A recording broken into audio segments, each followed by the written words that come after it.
Ao anatin'ny tontolon'ny fifandraisana ara-diplomatika izay indrindra feno 80 taona amin'ity taona 2024 ity ary ny fifandraisana ara-diplomatika teo Madagasikara sy Inde. Tsy avelan'ny ambasadin'ny Inde sy ny simana ny cercle Inde Madagasikara andalo fotsiny moa izany Jobily Diamondra izany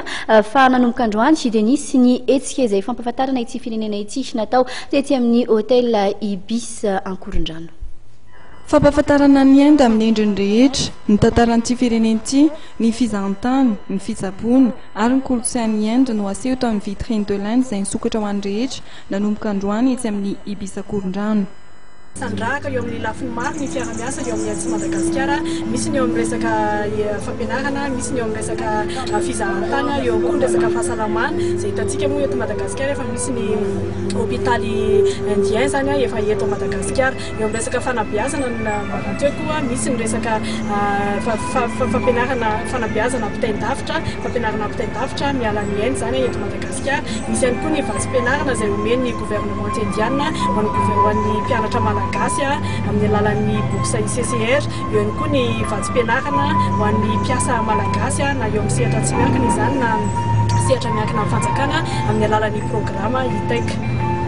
Ankoatra ny fampahafantarana ny Inde dia anisany mandray anjara amin'ny vitrine de l'Inde ny GMUR izay fikambanana mpanao asa soa. Ministère haino fahasalamana partenaire miaraka amin'ny Banque de Sang haino miara-miasa ny GMUR tous les communautés fa tsy hoe karana ihany agnatiny eo, misy toera agnatiny eo, misy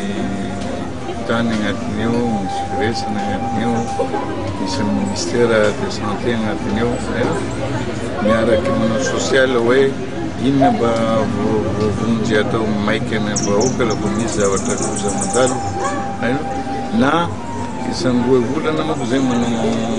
famezana fanafody maimaifoana ampitany sy